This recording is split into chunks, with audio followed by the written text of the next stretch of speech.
Here is the Alfa Romeo Giulia Quadrifoglio N-Ring Edition. A car limited to just 108 units, celebrating the Nurburgring lap record set by both Giulia and Stelvio Quadrifoglio around the testing circuit. Changes to this car are mostly aesthetic, which include a carbon fibre roof, a front grille and mirror caps, as well as a Nero dark finish to the badges on the car, and the most noticeable of all changes is the matte circuit grey paint. The Giulia Quadrifoglio N-Ring Edition also comes with carbon ceramic brakes as standard, alongside the Sparco carbon bucket seats. At over £20,000 more than a standard Giulia Quadrifoglio, it does beg the question around value for money. But when it comes to rarity and the fact that there are only around 20 models right-hand drive being available, you would expect that these cars would hold their value far more than non-limited edition cars.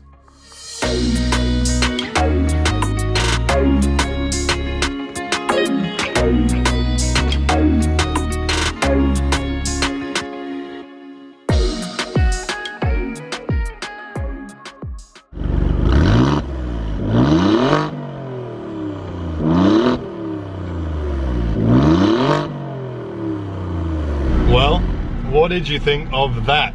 A Giulia Quadrifoglio N-Ring Edition, and there's only 108 of those made globally, of which I think there's around 20 that are right-hand drive. So there is hardly any of them here, and to have one here with me today is pretty spectacular. Now, you'll know where I am. I'm in my Super 4C, and there's a reason for that, and we are at Auto Italia, and there's so much sun, I don't know if you can see me. Okay, so before I kind of show you all of the show, I'm going to give you a quick walk around of this Giulia Quadrifoglio N-Ring. Number, I'm not sure, of 108. They haven't made many, which is absolutely insane, but obviously the first thing that stands out is that glorious matte colour paint. The other thing that they've got on the Giulia is, of course, it's the carbon roof, which they don't have on any other models, but I mean, this thing just looks absolutely superb. Absolutely superb. Obviously 108 models to kind of celebrate the amount of years that Alfa have been going, but I mean, just look how glorious this thing looks. The thing with the Giulia, obviously, it's all got all the active aero, no real other changes other than obviously the carbon roof. Still got all the carbon bits here. You've got under the Nero edition badges, which look superb. It does have the carbon bucket seats, which obviously are the Sparco bucket seats, which are superb. And I would obviously, if you're buying a Giulia Quadrifoglio, you should spec these in, but they come standard here on the N-Ring. I believe it has enhanced sound system as well, so I believe this one has Harman Kardon. Yep, it does indeed, if we get some focus in there, absolutely. But I mean, just look at the weave on that carbon, man. Interior, really nice. It's obviously red and black kind of interior, lovely red stitching. You've got the limited edition kind of Giulia N-Ring. I'm not going to show the number, just because it's Dirk's car, not mine. We've also got carbon mirrors. If I can move out the way of the light. Yep, lovely carbon mirrors on the front of this car, and of course Quadrifoglio badges. But I mean, just look at this paint, look at this matte paint. You can see kind of like, it's kind of like a little bit of multicolored flakes in it. How aggressive that looks, man. That's insane. If you don't follow me on YouTube, if you're not subscribed, please do. Make sure to subscribe. I make automotive content. I go on lots of press trips. I'm fortunate enough to get lots of press calls and meet very, very cool people. Now, interesting fact, obviously the N-Ring, the whole reason behind the N-Ring edition, I believe the lap time was 7 minutes and, was it 21? I might be getting my wires crossed, but the only other car that did a faster, road car anyway, that did a faster track time, I think was the, from the saloon class, was the Project 8 Jag. But that's a race car really. I mean, this car here for me still is, for me, king of the super saloons. The other thing I didn't mention earlier on was, obviously this one has the carbon ceramic, the ceramics as well. I mean, look at the size of these things. They are absolutely ridiculous, and obviously great stopping power. I mean, the size of these pads is unbelievable. There is literally no clearance at all. So Dirk's just had PPF put on the front as well, which he hasn't really driven it much at all, other than now coming down here because the car's been away to get PPF put on the front. But obviously carbon inserts here as well, which all look very good. This is cool for obviously those who know the Giulias will know this is adaptive, so it goes up and down depending on how fast you're going to give you more aero. It's a very, very good car. It's a brilliant car, in fact. And the N-Ring edition, just only 108 made, just make it even more special. So these will do well. These will hold value because of the rarity of the car. But anyway, that's enough about the N-Ring. 4Cs out in numbers. We've got, how many we've got? We've got 1, 2, 3, 4, 5, 6 4Cs. We've got 2 yellow spiders. We've got my one that's getting a lot of attention. We like that. My black one here. We've got another red one here, which looks superb, and then we've got these two. Now this colour is sick. I like this. This is it looks like a pearl white kind of thing. It just looks glorious. You can see kind of that freckle. It's like funk white that you see on the Abarth. In fact, to be fair, it probably is funk white because it looks like they share a lot of their parts. But yeah, this is nice. I didn't notice this. So the carbon fibre kind of inserts. I might have to get these on mine, but then if I get them if I get these on mine, I'll have to get the carbon headlights as well. But that looks good. Really nice. Alright, so I've managed to find my way up to the Abarth section, and I'm quite overwhelmed with the amount of cars here. It's absolutely ridiculous. So last year at Auto Italia, there's about 100 Abarth cars. This year, it's flipping ridiculous. Look behind me.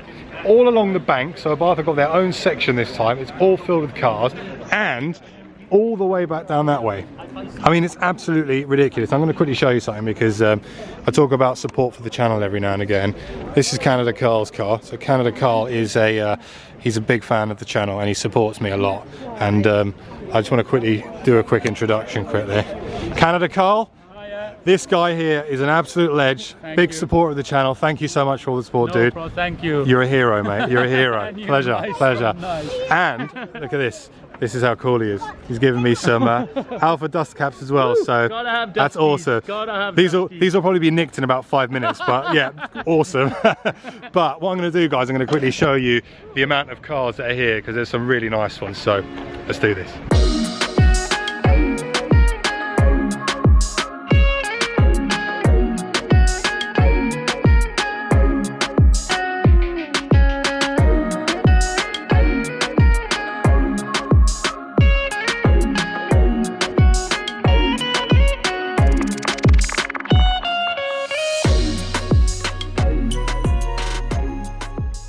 I mean, seriously, look at that.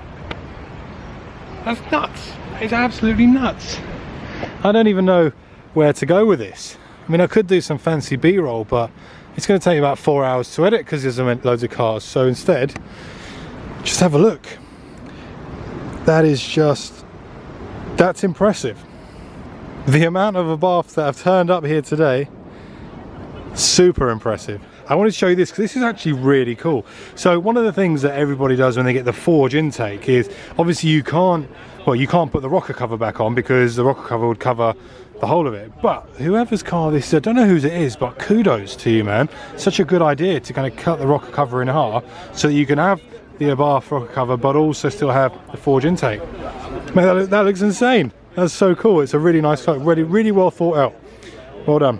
Now I thought this was the one. This is the one that I drove last week. Well, last week when I'm filming this. I don't know when this video is going out. This is the Abarth 124 Spider from Abarth UK, the press garage. In fact, I'm not going to talk too much about it because there's its own individual video on it, but you can see what they've done here. It's pretty much a stock 124. They've got the carbon fibre roof, had that wrapped red, and then the rest of the livery has got yellow bits around it, of course, with the different kind of front grille. I managed to get to the far end of what is the ridiculous array of Abarth cars and Fiat cars. I mean, they've taken up the entire bank.